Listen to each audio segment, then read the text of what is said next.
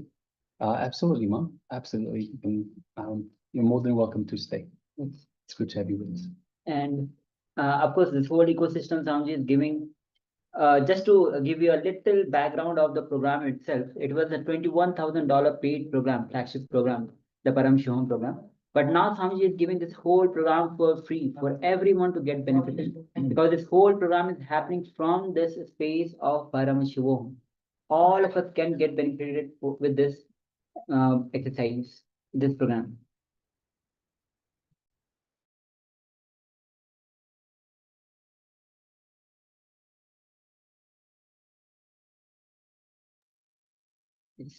So, of course, you are all welcome to attend the program. And also, if you do the exercise, that's best, because when you do the intranization exercise, because all these exercises are meant for you, customized for you.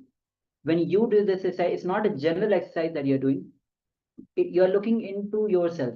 You're going deep into yourself. You are looking inside, looking into the blueprint of yourself. Swami says, when you look in, you realize your blueprint, and you enter into the space of oneness.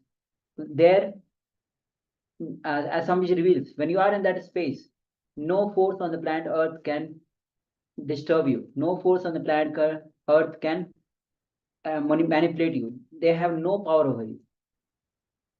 So yes, man, you can definitely sit in the class. You can have a listen as well. So have a listen, sit comfortably, calmly, and if you so listening to the exercises, to Swamiji's teachings, if you feel like taking part, by all means, please do so. If you're not ready to take part just yet, it's okay. Just sit comfortably and listen, and just absorb the energy that Swamiji is radiating. So yes. So now requesting everyone to please take a moment. So if you have done this exercise, this power manifestation, then requesting everyone to please take a moment and share with us what was revealed to you. So we have Manistra Gunya.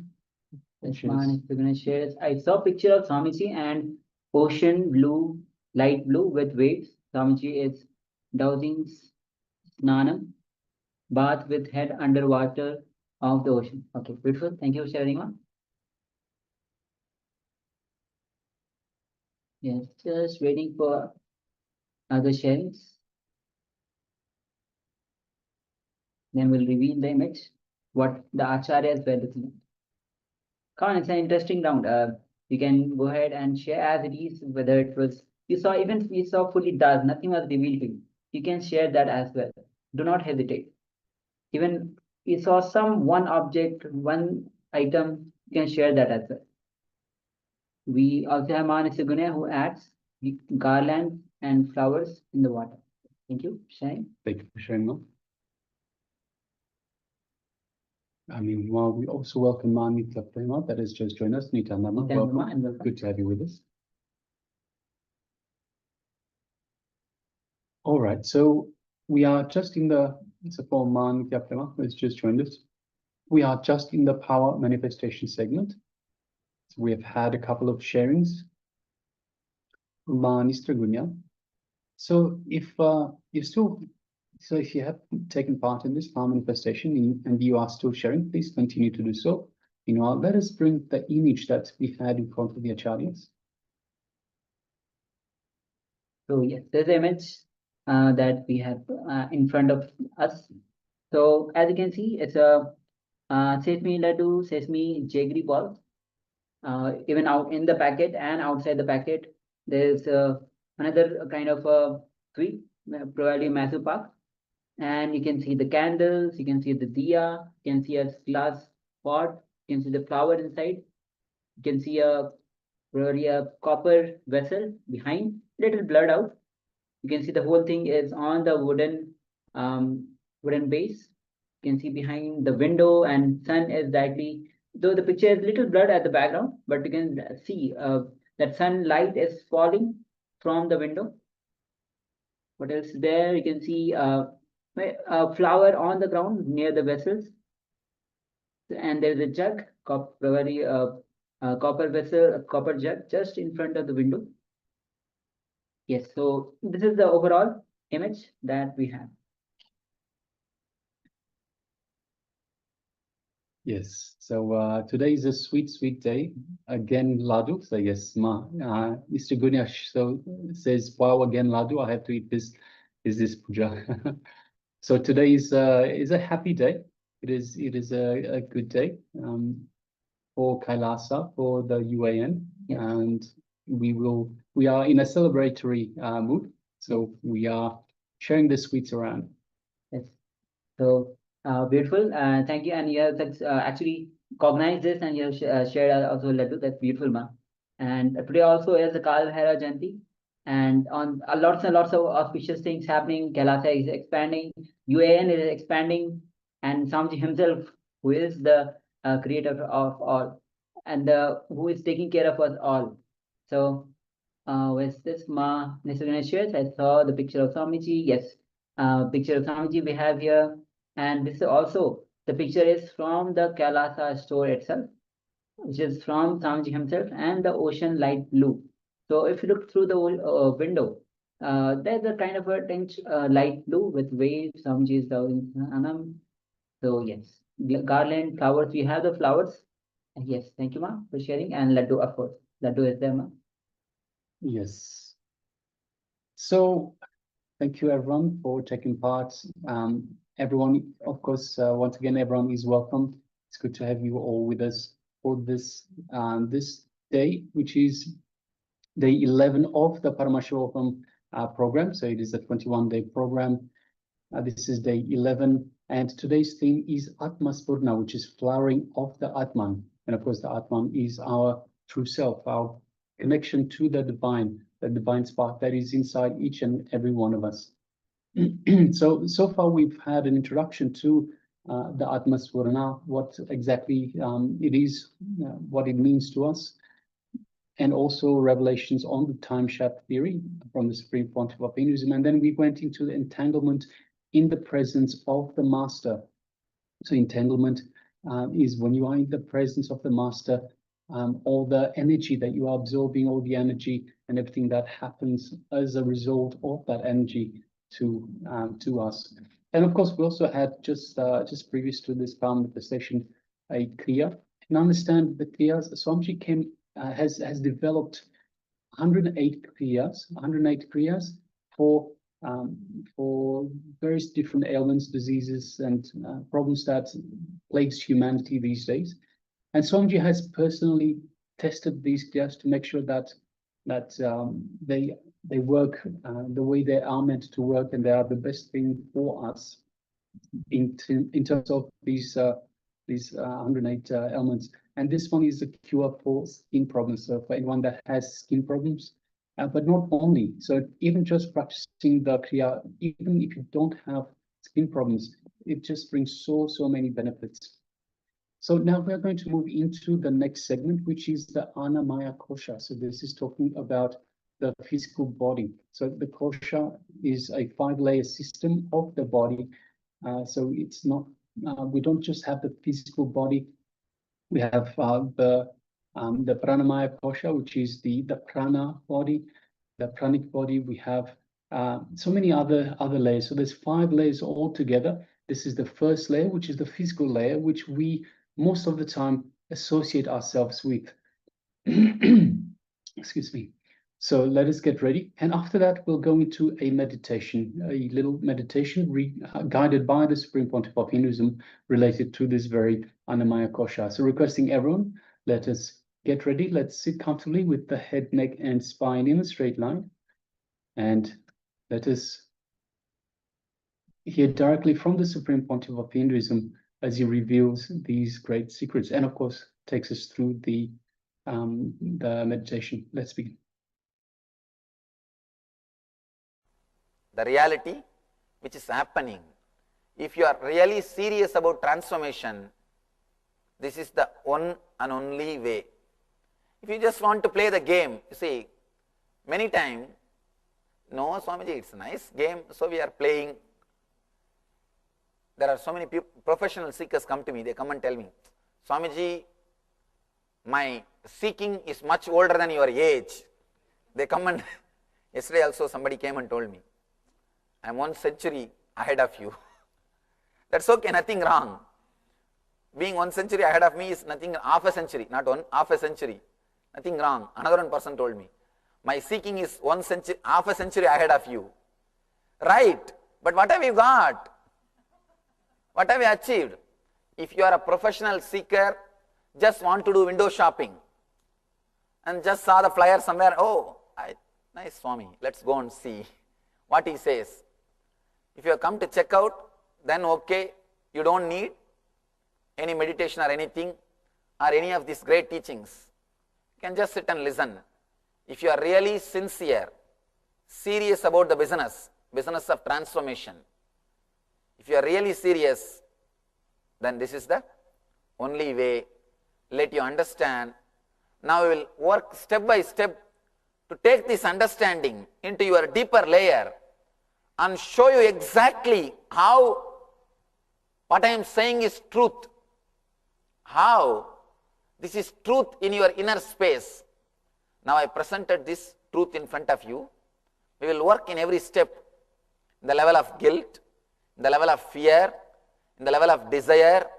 We will just see how there are so many thousands of thoughts and you pick up some thoughts and connect with each other and create your desire and run behind that and make your life hell, thinking that it will give you joy and finally it gives only pain, and even then you are not ready to give up your belief, and again just because you started believing, you are afraid to give up. If you give up, then you have nothing else to do.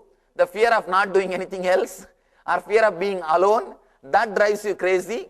How you create step by step your hell beautifully or in an ugly way. Not beautifully, ugly way.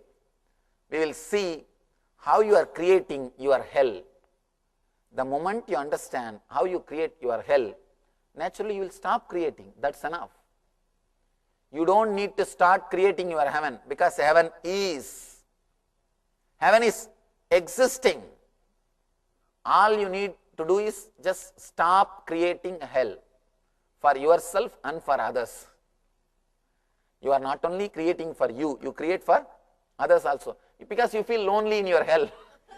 You call your neighbors also, please come, please come. Why don't you share a little bit? Why not? Let's share our space. You are not feeling comfortable when you are alone. That is why I say, all your relationship is nothing but creating more and more intimate enemies. You create more and more intimate enemies. Let it be very clear. By your very nature, you are unclutched, unconnected, illogical, independent, and completely unclutched thoughts. We will take this truth layer by layer and experience it. If you experience this moment, if you understand this moment, nothing else is necessary. Actually, this is enough. We are done. If you understand this moment, and if you are feeling, yes, nothing more to do, then this is done. This is enough. Nothing else is necessary. But sometime we need to throw the light at every corner. To every corner. There are so many dark corners in your being. We will throw light to every corner so that your being can become completely enlightened. Completely enlightened. Now, first few things to be understood in the physical level, in the Annamaya Kosha.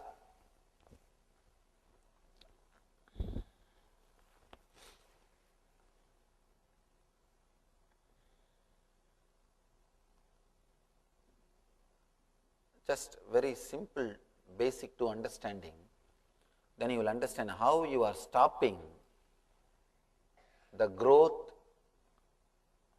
or the rejuvenation, self-healing process by thinking and connecting and creating shafts.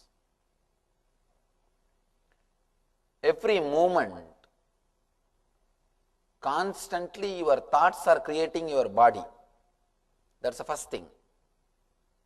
Next thing, your body is guided by your beliefs and emotions. First thing, your body is created by your body, by your mind and thoughts. Next thing, it is guided by your emotions and beliefs which you are carrying. There is a beautiful book written by Bruce Lipton, Biology of Belief. It's a beautiful book. After a long research, he says, your body is not guided by cells, and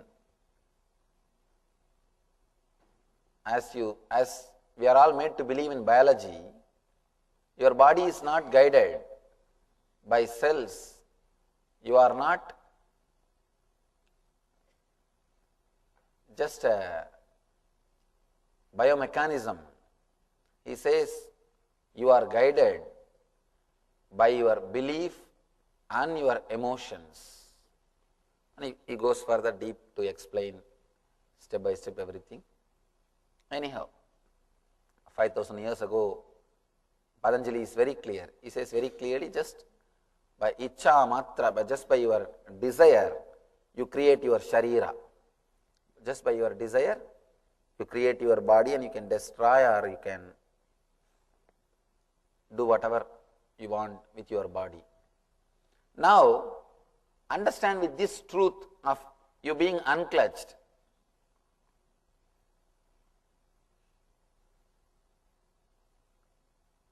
If we understand that your body is being created every moment by your thoughts, by your emotions, why are we continuously carrying diseases? Why are we again and again bring our diseases back? And one more thing, even according to biology, you are creating your body, you are rejuvenating your body continuously. Your liver is replaced once in 6 months. Your complete intestine system is replaced once in 21 days. Constantly you are replacing yourself. You are rejuvenating yourself. Then why are we holding on to our diseases? Because of your old mental setup. When you believe in something, when you create an identity, when you start believing the identity which you are carrying about yourself, the continuity of identity creates the same kind of body. So the problem which is in your identity happens in your body. If you don't drop that identity, the body also continuously suffers. Even the new body which you create will be the same old problem. Constantly you are creating body with diseases.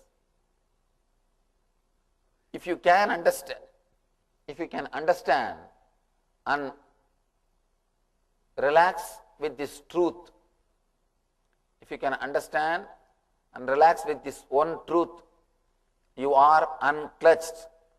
You will rejuvenate your body and you will create a new body.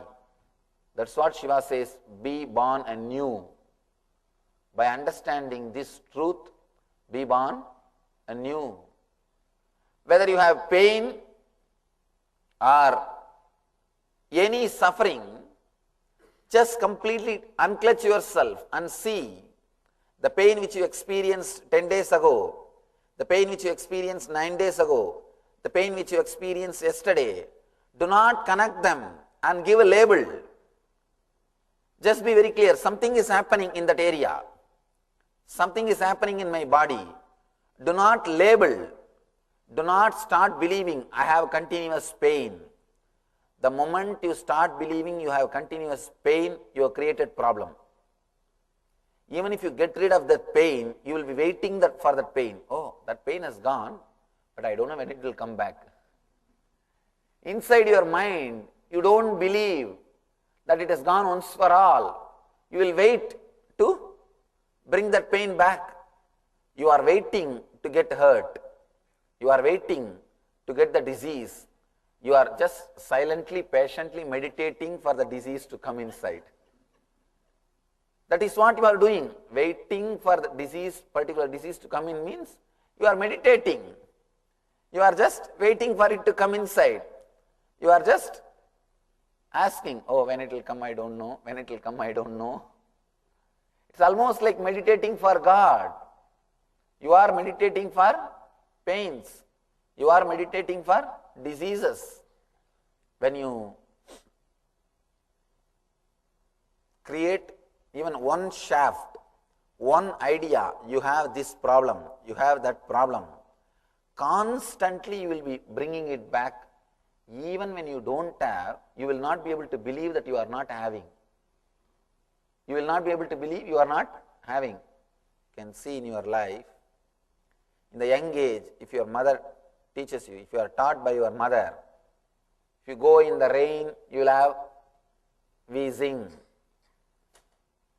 After you grow, even after you become old, you don't even have to go in the rain.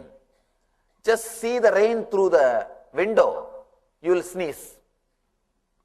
The moment you see the rain through the window, you will start sneezing. And sometimes by mistake you may not observe and you may not sneeze. You may not sneeze. But even then, oh, it's raining, but somehow I am not feeling any problem. I am not feeling cold. Why? What happened? Nowadays I became all right or what? Constantly you suspect and meditate for 2 days till it comes to you. Till it comes, we will be constantly meditating, because the moment you start believing something, the moment you start connecting that shaft and start believing, even if it doesn't happen, you are not comfortable. You wanted that shaft to be executed. Only then you feel that identity is safe.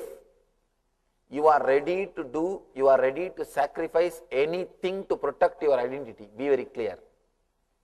Including your body. You are ready to do anything to protect your identity. You can see in your life. To protect, that is the last thing which you want to lose. You don't want to lose the identity. To protect the identity, you will do anything. Actually, people can sacrifice anything. It is easy to sacrifice wealth. It is easy to sacrifice money. It is easy to sacrifice wife, because it is constantly hurting. It is easy to sacrifice all these things. But it is not easy to sacrifice the identity. It is very easy to sacrifice things which is hurting. I have seen many people, they will give up all their wealth, everything, and run away to Himalayas. They will be sitting in Himalayas, but they will give up, they would have given up so many things, but they will not give up the seat in which they are sitting. In the Himalayas, in the temples I have seen, they will fight for the place where they sit. They would have given up so many things, but they won't be able to give up that chair or the seat where they are sitting, or that kamandalu. Every day they will be wiping and washing that kamandalu. 10 times they will be cleaning, and it will be shining, but they will be cleaning. They would have given up so many things, but they can't give up that kamandalu. And even if they are, somehow if they manage to give up this kamandalu also, they can't give up that identity. I am this, I am that. It is very difficult to give up the identity. You will sacrifice anything for identity. All your diseases are nothing but sacrificing your body for the sake of your identity. When you start believing you have an identity, when you start believing you are somebody, according to that belief, you alter your body. According to that belief, you force yourself to act. Your body creates or maintains particular disease according to the identity which you create, according to the beliefs which you create about your body. Tiredness, chronic fatigue, all these things are directly related to this shaft. If you start believing, see, Yesterday's tiredness and day before yesterday's tiredness or tiredness which you experienced 1 month ago, they are complete independent experiences. But when you start connecting all of them and seeing, by 8 o'clock I will become tired. If you create a shaft, by 6 o'clock itself you will start preparing your mind. Hey, it is becoming 8 o'clock. I have to fulfill my belief. I have to fulfill my faith. I have to fulfill my identity. You have to fulfill your identity. You start creating the dullness or lethargic feeling by 6 o'clock itself. You have to prove your identity because you created it. Sometimes you may forget to prove your identity to the outer world, but you will never miss to prove the identity to yourself. Because if the outer world doesn't believe your identity is also is okay, but you yourself start suspecting your identity is too dangerous. You will never let that happen. Be very clear.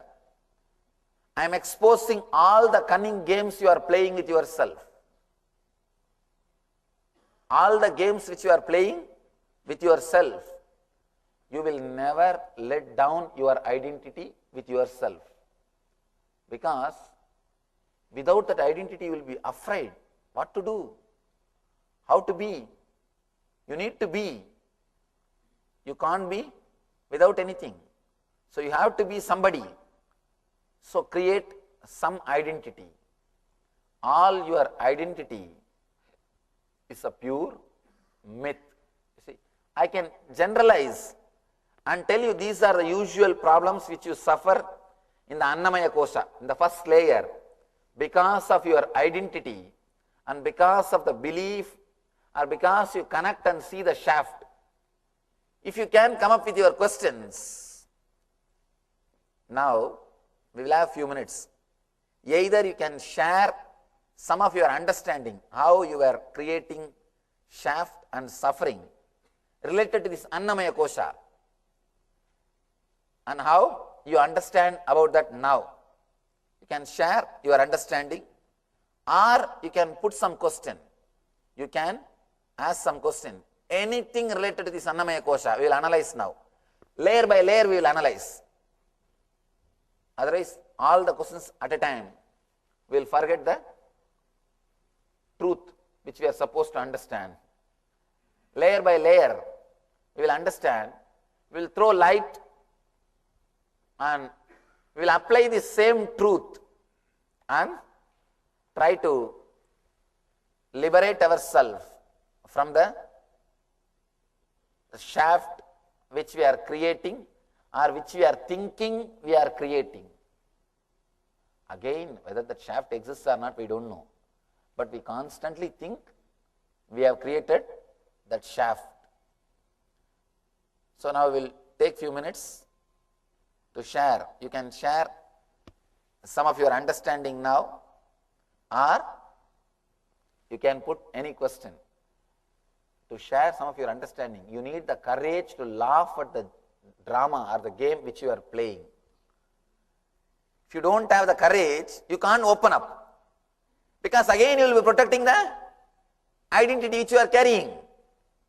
Only if you feel courageous enough to laugh at the foolish drama which we are constantly doing, only if you understand it is really a foolish drama. Otherwise, you can carry on, no problem. Only when you understand the foolish drama which you are doing in the name of identity which you are carrying, then only you will be able to laugh at it. You will be able to open what you are doing or how you are playing with this shaft. Mic is ready? Please be very clear. Continuity of the shaft only is, you see, unless you create the shaft, you will not even identify it as a pain. You see, something is happening, for example, something is happening in your stomach. You will not call that as a pain unless you bring your memories of earlier same experiences which you put in the file titled pain. 10 years ago which happened, in your stomach. 9 years ago which happened in your stomach. 8 years ago which happened in your stomach. All those memories you put in a file and put a big title, pain, stomach pain, and kept in your brain, in one corner. The moment something starts happening in you, you pick up that file. Unless you pick up that file, you will not even get the title pain. Be very clear. The very first word itself is from the shaft. One more thing. This may look like mystical, but let me be honest. Patanjali says very clearly, any pain can be used as a door to enlightenment. Actually, I was shocked. How can pain be? At the time of pain, you only shout, "Oh God, God." How can it be used as a door to enlightenment? He says, do not label. Patanjali is a great scientist. He's a great scientist. Do not label. Just look what is going on. Just like how a small child sees something new with all excitement and curiosity. Same way, just look what is happening. Just see. You will understand two things. First thing, your body is rejuvenating itself, reconstructing itself. That process only you are calling it as pain. That's the first thing. Next thing, when you don't label that as a pain, that feeling, you don't have to fight with that feeling. When you don't fight with that feeling, you are not fighting with the rejuvenation process itself. You are encouraging self-healing. You are helping self-healing. When you label that as a pain, not only you are fighting with the self-healing process, or reconstruction process, rejuvenation process, when you fight, you elongate the process and have more pain. When you do not fight, you may think, oh, only when you have pain you will understand all these things, Swamiji. Please be very clear. This is the only simple technique. All you need to do is, do not create shaft, which is not there. Just remember, you are unclutched, and do not create shaft. The fatigue which you felt yesterday, the fatigue which you felt 1 year ago, the fatigue which you felt 2 years ago, they are no way connected to each other. They are independent incidents. Something came up, happened, over. But you label them and keep them all in a safe file for future reference. For future reference. How they keep in the hospitals? Just like that, you can have a file. I have a chronic fatigue problem. Big file. 7 o'clock means I will be tired. 8 o'clock means I can't do anything more than that. After 8:15, if somebody asks me anything, I will shout at them. I will be tired. You have a big file. And you refer that file and always fulfill that file. Because only when you fulfill that file, you feel you exist. Otherwise, you feel your identity is shaken. You are not the same person. Somehow you want to believe you are the same person every day. Be very clear. For 7 years ago, the person who existed in your name, and today who is existing in your name, these two are not the same person. Understanding, maturity, of course maturity never happens, that is different. At least age, information, all these things are totally different. But somehow you try to retain the identity. You don't trust, you also grow. And you don't trust, others grow. Of course, you don't trust, others grow, that is okay. That I can understand. You don't even trust that you are also growing. You don't trust you can change the fatigue. Even if you have felt the fatigue 1 year ago, now there is every possibility you can update yourself.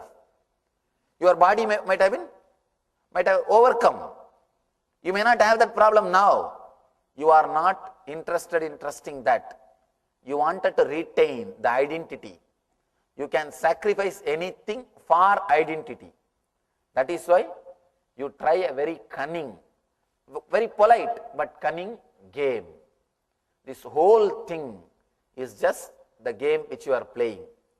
You may be thinking, Swamiji, when somebody comes, actually it happened.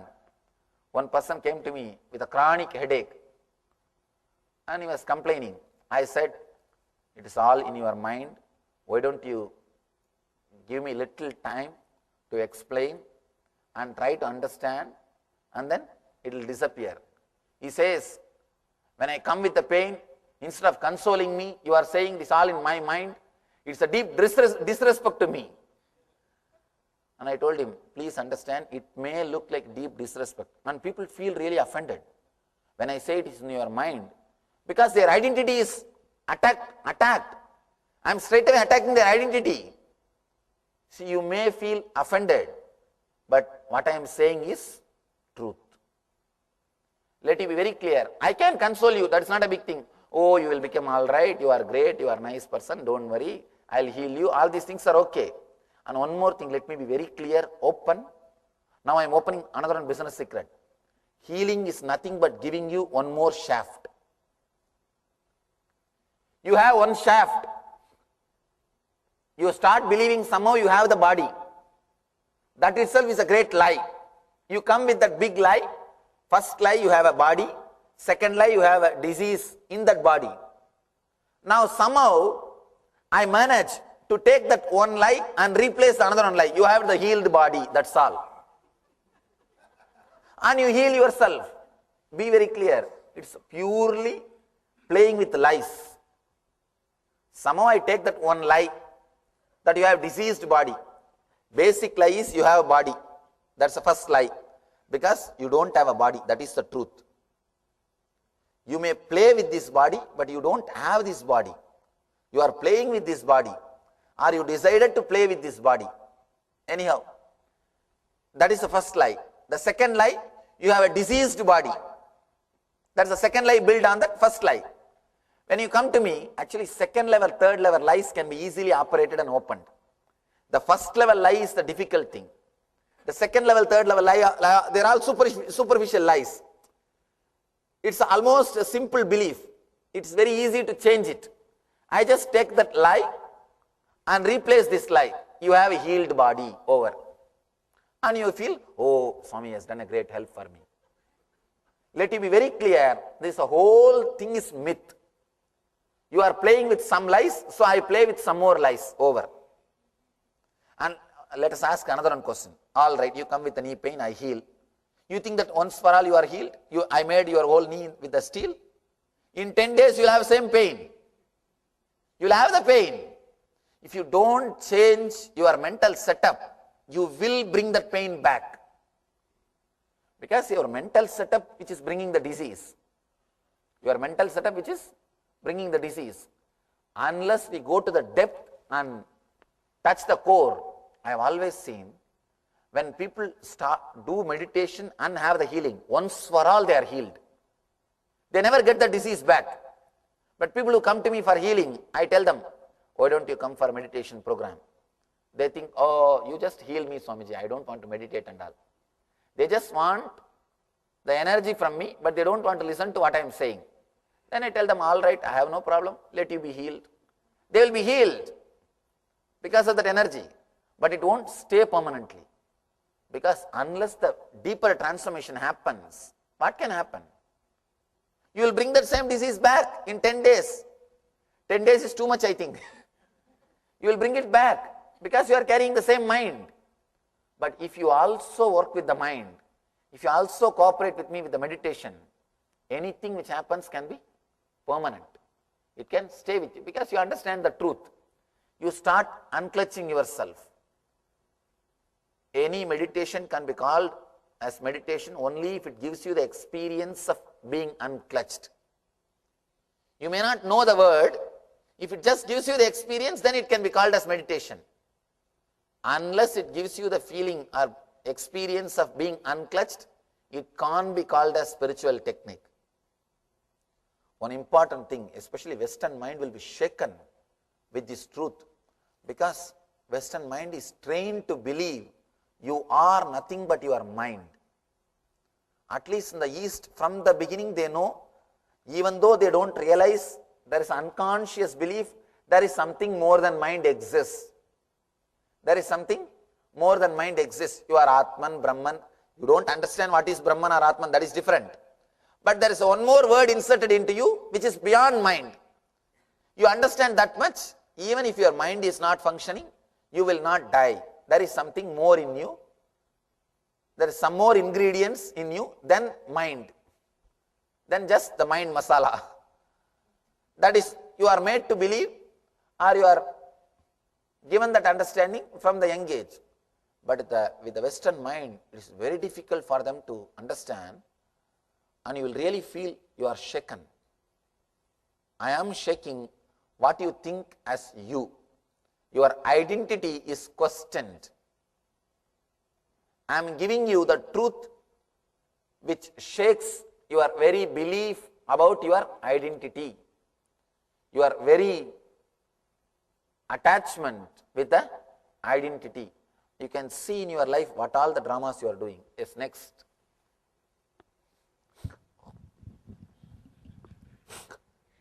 All right, I will do one thing. All of you finish talking, then I will give the final. Because if I start talking, somehow by my nature I don't stop. orating. Yes. All of you finish, then I will start. Yes. The inner identity that you qualify, is it a function of a social environment? Yes. That is the conscience. That is what I call conscience. Which you are carrying and struggling with which you are struggling, is conscience. Is social environment, education, conditioning, is this all those elements that form? These are all masala, ingredients which creates the conscience. Thank you. Next. Conscience is given to you by the people who don't follow their conscience. Because conscience as such cannot be followed. Even if you try to perfect it, there will be some impossible ideal. It will keep. It's like you run behind the ideal and the ideal is running behind something else. And both of you are chasing something which nobody knows. All of you know that Yamadharma story? Anybody who doesn't know that story? Or there are a few people, just for them I will tell the story. 3 women died and reached the Yama's court. Yama started inquiring to give the judgment. First lady came, Yama asked, "Did you live a pure life?" She said, "Yes, master. Yes, Lord. I lived a pure life. Even mentally, I have not done any mistake. I lived such a beautiful, pure life." Yama saw his laptop, the record says yes. Now they have computerized everything. Yama says, "Oh, all right. It's nice, you lived a pure life. Have the golden key, go to the Swarga, enjoy, first class, AC suit. Enjoy." She went away. Second lady came. "Did you live a pure life?" She put her head down. "Master, physically I lived a pure life, but mentally I used to watch movies. So whenever I see the heroes, really I felt a little tempted. But physically I lived a pure life. I have never done anything wrong."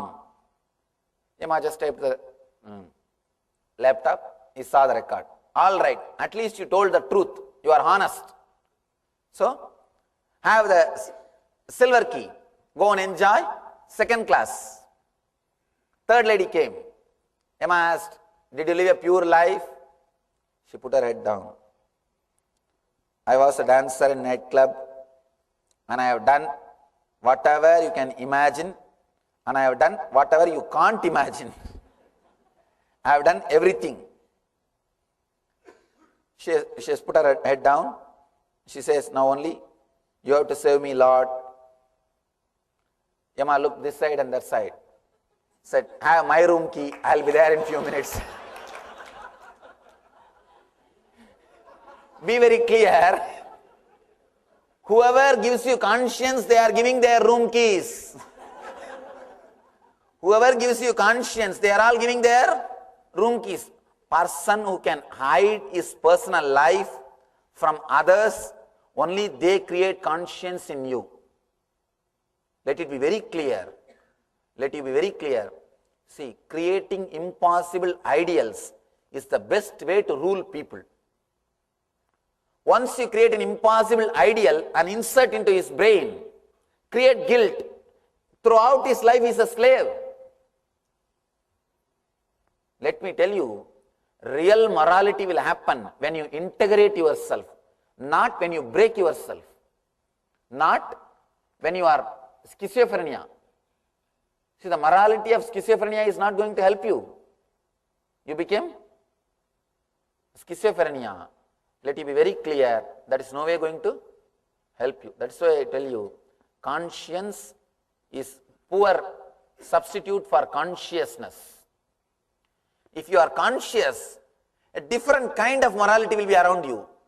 You will be just radiating so much of love, so much of joy, so much of ecstasy. You will not only, you will never sin, you will not do anything immoral, you will inspire so many people to be like you. You will become just like a phosphorus. You see, phosphorus, wherever phosphorus is kept, it will burn everything. You will become like a phosphorus. Wherever you are kept, you will awaken so many people. You will create true morality. You will create an enlightened society. Such a beautiful moral life. And I want to tell you honestly, there are so many problems which exist in the West. I have not even heard about it. Really, sometimes I sit and give my gratitude to the ultimate energy or God or Shiva or whatever I call. Oh God, I am so grateful I am born in Indian village. Not even a city. All Indian cities are now completely westernized. Indian village where nothing of this thing exists. I have not even heard about these problems. Especially I went to API. Last year I went to API, American Association of Physicians. The things which they are discussing, they invited me to attend a session to inspire the youngsters. When they put the questions, first time I felt I don't know. I was not able to answer. I told them directly, to tell you honestly, I never even thought about these problems. Forget about knowing the solution. We never even heard about these problems. We have not even heard about these problems. Actually, after attending API, my gratitude has multiplied to the God. Because these youngsters in the Western society, the problems which they face, God, I never even heard about all these things. Somehow, the Eastern society, at least in the village societies, not the cities, cities can't be called as Eastern society. In the village society, you are not given moralities. You are given more truths. At least in my case and all, my grandfather and all those people, they used to sit and they will detailed way, they will explain things to me. They will explain, they will tell a lot of stories. See, whenever you are made to understand, it doesn't stay as conscience. It becomes part of your being. You imbibe. It is not a rule. But when it is given as a rule, it becomes conscience. Here, nobody is there to talk to you. You are given straight laws. This. Mother is busy in the office, father is busy in the job, and you are sitting here with laws over. And naturally you will try to break them. You will try to break them. Somehow I am fortunate. My elders used to tell me the clear stories, what for, what is. It used to be an inspiration. Recently, we got one book, the book which I used before my enlightenment, which was there in with some of my friends. I think some of our ashramites, they have seen that book. I have so many things I wrote down in that book. When I read, I was shocked how many people have inspired me.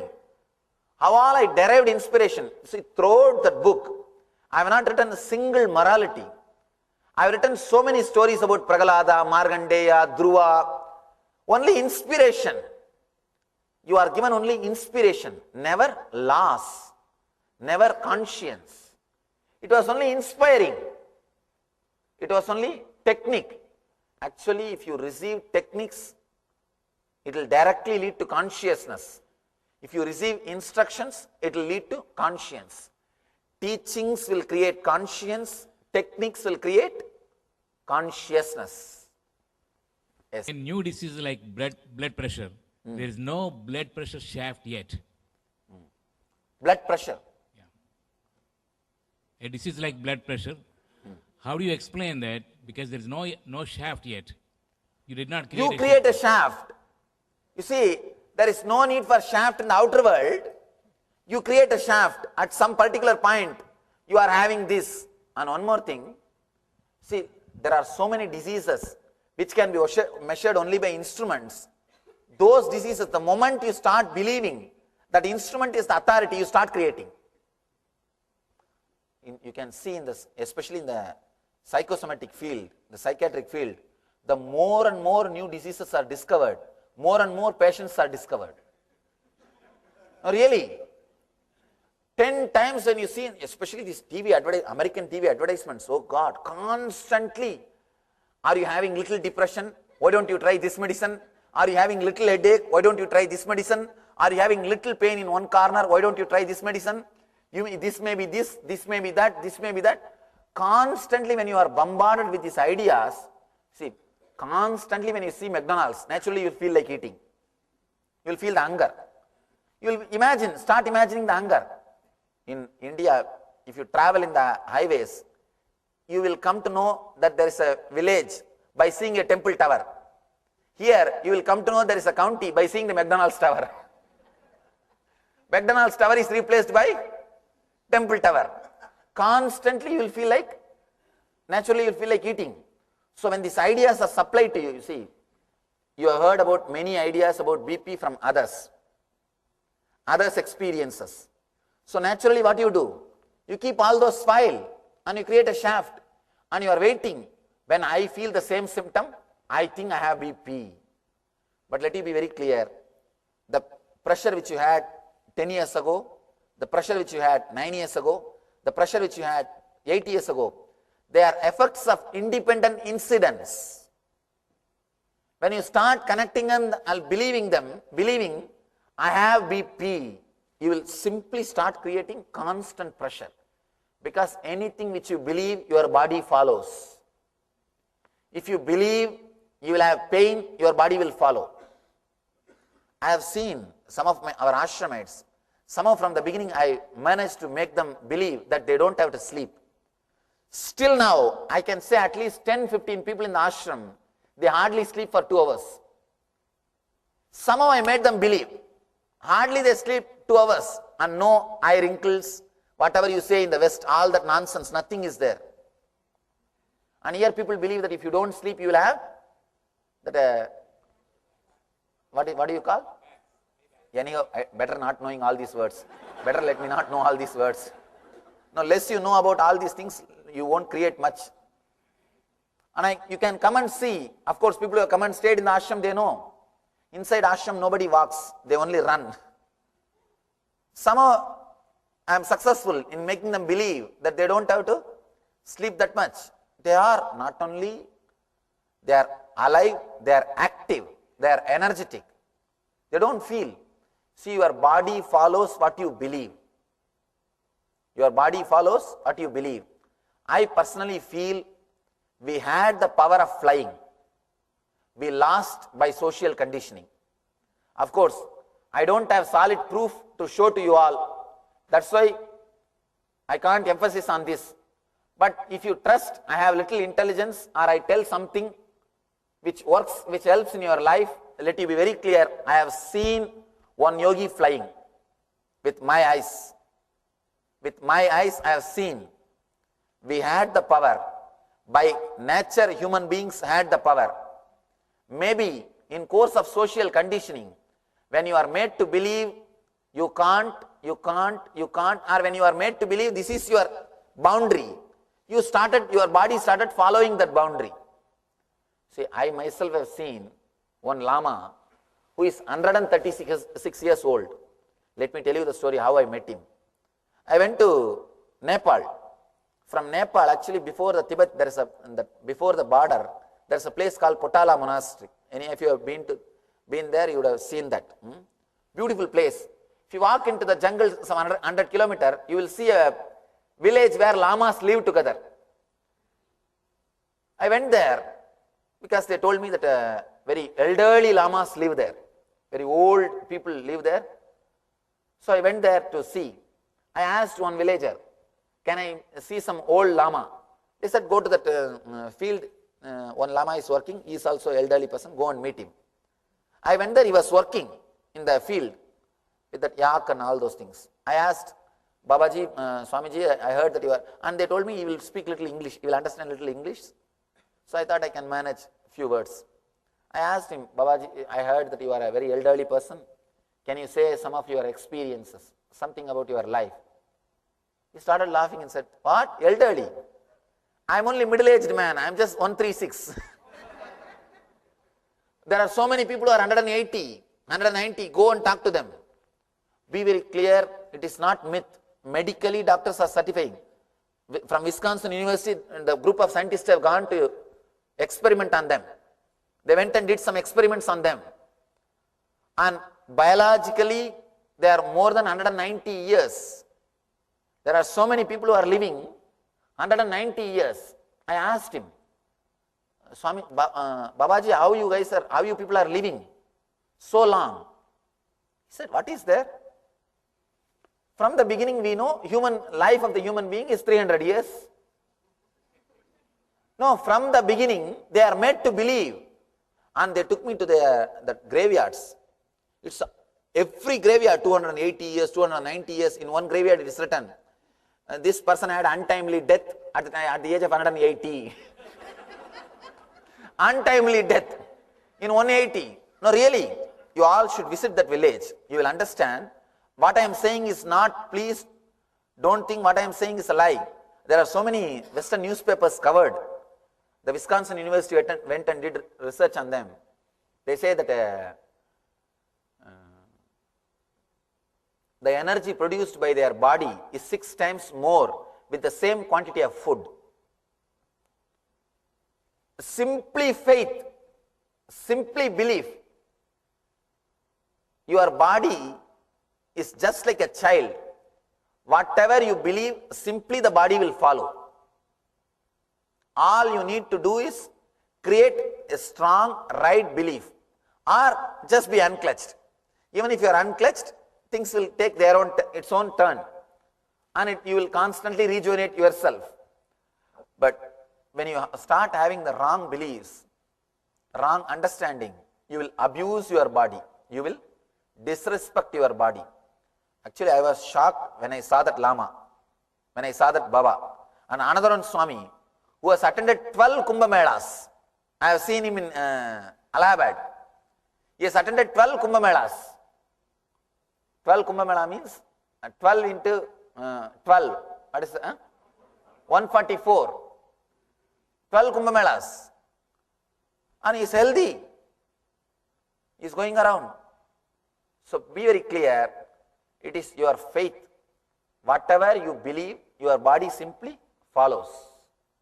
You are made to believe human being's age means 70 to 90 years. And by the time you become 70, you prepare your body. Oh, I have become too old. You constantly talk. I become old, I become old, I become old. And prepare the body and die. Constantly you start talking. You start believing. You become old.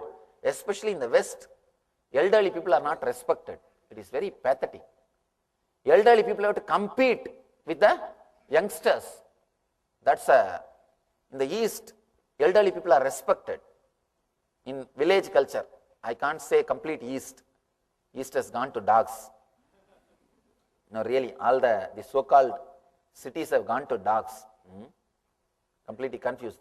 At least in villages, once you become 60 or 70, the kids will take care of you. In those days, kids used to take care of the parents. And the age is respected. They will come to you for counseling. They will come to you for some ideas. They will come to you for any things related to spirituality or rituals or some customs and traditions and all those things. You feel you are wanted. You don't feel that people are waiting to give you send off. Here, just people are waiting to say, quick, quick, it's too late. What are you doing here? And here you feel like people are ready to give you the send off. There at least you feel you are wanted. People are giving you some respect. You are doing something.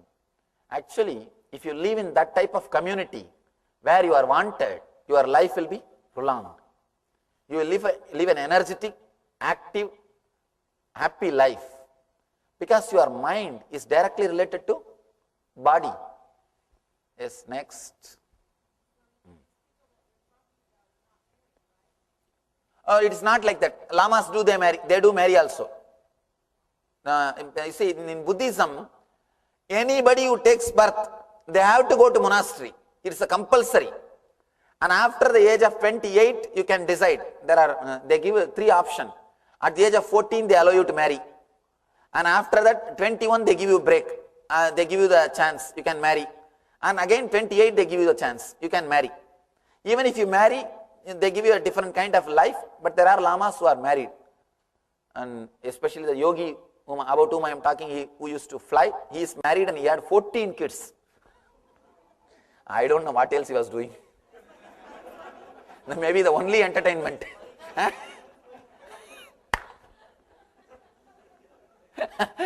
Doctor is saying that's why he was flying. I don't know why he was flying, but he was flying, that much I know. He's a great inspiration for me in the initial level. He himself is not enlightened, but he's a great person who has controlled the prana, who was able to handle the prana. He's a great yogi. He only took my first photograph, the photograph which is taken at the age of 9. The first photograph is taken by him only. I asked him, why are you doing all these things? That time I don't know what all will happen. He told, you don't know now, when time comes you will understand. And he has even written that in a paper behind that photograph, that photo original copy we have in the ashram. Behind that he has written in his own hand and signed it. Now you don't know the value of this photo, when time comes you will know, that time let you remember me. He has written in Tamil and signed it. Swamiji.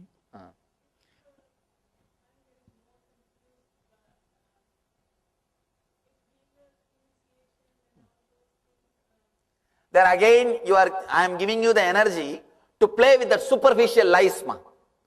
See, if you think that you having body is a truth, then healer's initiation is truth. You understand? Do you have body? Then healer's initiation is true, attend. Now what I said is ultimate truth. Before that what I was saying is ultimate truth. Even you having body is a lie. When you reach that state, then you don't need healer's initiation. Then you are already healer. Then it means, be very clear, you have to attend healer's initiation. There will be a state. What is pinching? The pinching which is done 10 years ago, the pinching which is done 9 years ago, the experience which you felt 1 year ago, they are not connected. They are independent. Now what you are experiencing is not the same which you experienced 1 year ago. When you understand that, then you don't need healer's initiation.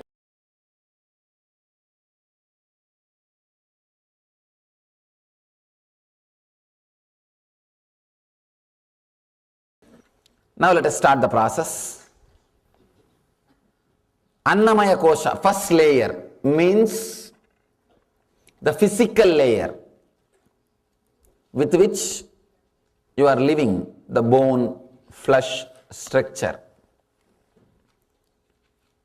So this is made out of samskaras which you bring from so many janmas, so many births. People ask me, Swamiji, do you believe in reincarnation? Many births. I tell them, no, I don't believe, but I know the truth. It is there. It's not belief. Simply it's truth. You are reborn till you are enlightened. Till you achieve enlightenment, you take birth. Rarely after enlightenment, people take conscious birth. It is called avatara, incarnation. All unconscious birth is regular birth and death. Rarely, some people after enlightenment take birth. It is called incarnation or avatara. Anyhow, now all you need to understand, whether you believe it or not, truth is that we do have rebirth and we bring our karmas, samskaras, unfulfilled, understand, unfulfilled samskaras. When we take this new body, usually when you take a big jump, means that when you shift the bodies in which you live, like from fish to tortoise, from tortoise you jump to the pig. That is the way the incarnations are described. Traditionally, the Vishnu's incarnations, avatars. First, fish. See, when you live in the fish body, whatever you see and whatever you hear gets recorded. Now you know about more possibility, more samskaras. Like when fish sees an animal which is staying in the water and in the land, tortoise, and it decides, let me take up this kind of a body next time. And when it leaves the old body, now it has got all samskaras. The higher possibilities are recorded in it. So it decides to create a tortoise body for itself. Now it sees a much better animal on the land. Of course, even though it may see human beings, it can't take such big jump. Whatever samskaras it collected during the tortoise body, it gathers the whole thing, and when it wants to have a next body, it decides much better choice. That is why we always tell, even seeing an enlightened master is a blessing. Because next time when you design your body, you will decide to be that kind of a being. The possibility is already known to you. In 6 billion people, how many you think knows the possibility of enlightenment? The higher level of being, higher kind of existence is possible.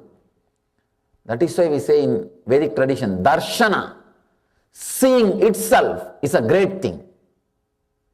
Because in your, see, whatever you see, hear, enjoy, even if you are not completely aware, it will get recorded in you. That is why you can be hypnotized and the information can come out. See, even if you are not observed, when you travel in a road, the information will be recorded inside. You can be hypnotized and you will tell that information. Information can be taken out of you. So when you live in a tortoise body, you receive so much of information. You see, hear, you receive so much of information and samskaras about a better body. Then you, next choice, you take a better body. That is the way you take a jump. Next. That is the way you change your bodies. Now, when you take the human body, human sarira, manusya sarira, the last jump which you took, the last animal, that engrams samskaras also you bring. You bring animal samskaras, which you did not fulfill when you were in the animal body, when you were in the manusya sarira. You come with those samskaras also. One more thing, now when you give life to those samskaras, the energy which is connected to those samskaras will be given to you. Two things. all samskaras, engram, will have certain power, energy. Certain energy and certain love or hatred. See, let me describe the engram very clearly so that you will understand what I am saying. Some engram to have cup of coffee in the morning. Morning, you will have that energy to get up, go to the kitchen, pick up the coffee and drink. And the picture of coffee, the experience of coffee, this both together is called samskara. Now, we are trying to remove that picture and just give the energy to you. If you remove the samskara completely, you will lose energy and picture both. But when you work on Annamaya Kosha, samskara's energy will be there and the picture will disappear. Vasanas will be removed, but the Shakti, the power of the samskara will stay with you. Vasana means the object. Shakti is power of samskara. Removing vasana, but not the power of the samskara. It is called self-actualization. Understand? Self-realization can be achieved in two ways. Completely removing the samskara and energy, everything. You will have self-realization, path of renunciation. You can realize yourself by actualizing yourself also. That means having the energy, removing the vasana. Now, by working on the Anandamaya Kosha itself, you will be having the Shakti, but not the Vasana. You bring so much of samskaras from the different animal births. It's a very powerful method, process to relive and get all the things out. Get everything out of your being. Usually, only in a very close, intimate atmosphere, like a teacher training and all, only I give this meditation technique. It's a very powerful technique. You can't even call this technique. Again, process. Again and again, I want to remind you guys. It's a process, because technique means you can go and practice. You can't practice this. No. You can't do this in the house. It's a process. It doesn't work without master's presence. Direct presence. You go from a different bodies to different, you just travel from different levels to higher and higher levels, like a fish to tortoise and tortoise to pig to Nrsimha. Nrsimha means half man and half animal. And from there to Vamana, pygmy man. Man but short, pygmy guy. Then goes to Rama. Then Krishna. Growing system. When you are in the human body, if you are fortunate enough to see a living master, enlightened master, and live around him, your unconscious will record, oh God, the better possibility to exist is there. Better possibility to live is true. And this, when you are supposed to take the next body, will be used as an information, data. You will create an enlightened body. That is why we say that even seeing, darshana, is such a great blessing, such a great thing. Now we will work on the Annamaya Kosha. How? Just start living all the animal engrams so that your Annamaya Kosha will become completely self-actualized. All the samskara which you brought with your body with your Annamaya Kosha becomes reality. Understand? You got so many samskaras from animal layer because you never allowed them to become reality. It expresses in your everyday life. You can see when you eat. You can see when you are angry, the animals expressing through you. And you can see when you are filled with lust, the animals expressing through you. Understand? Sometimes even you will feel frightened. What am I doing? What is going on? Till you allow the animal inside you to be completely fulfilled and relaxed, you can't escape from it. Because you are carrying those engrams. You are carrying those samskaras. It should be allowed to come out. It should be allowed to actualize itself. See, these engrams are so powerful. This is called prarabdha karma. This prarabdha karma is so powerful. If you allow them to work through you, they will empower you. If you suppress them, they will constantly depress you. You will be fighting with them. Whatever quality you are fighting with you, whatever way you are fighting with you, see, if you are fighting to control your anger, if you are fighting to stop smoking, if you are fighting to stop drinking, everything is directly connected to this Annamaya Kosha, animal layer. The samskaras which you brought from the animal level, animal layer, that is even for any addiction or anything, if you are fighting with yourself, responsibility is this Annamaya Kosha. Whatever may be the reason for your fight with you, the responsibility is the samskaras which you bring from the animal body. So whatever samskaras that you're fighting with, its responsible is the engrams, the samskaras that you brought from the animal body. So what a powerful revelation by Swamiji. With this, we'll be now entering into the power manifestation. And today we are then doing the power of remote vision. So once again, the acharyas will be having an image in front of our screen. So, and you'll be scanning the acharyas, the two acharyas, and you'll be seeing, getting the details, every single detail of the image that we have in front of us.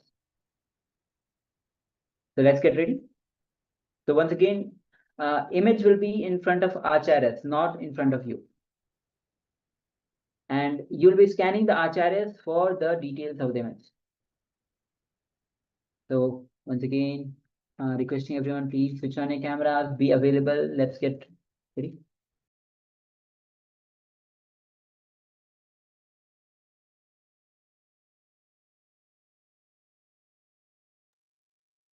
So let's get ready. So you'll be scanning the screen to get all the details of the image.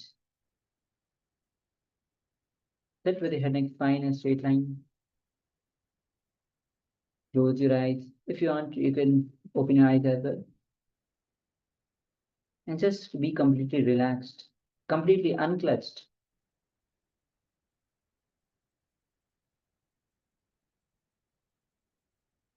Invoke Swamiji's presence in your inner space.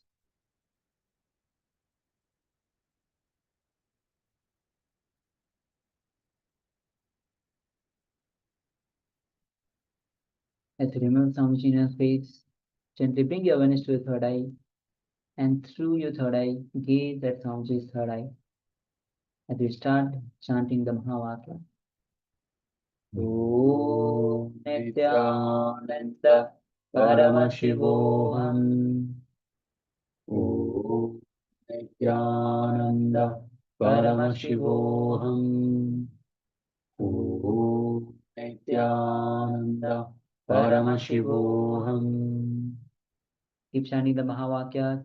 Keep your eyes open or closed as you wish, and let's enter into this manifestation.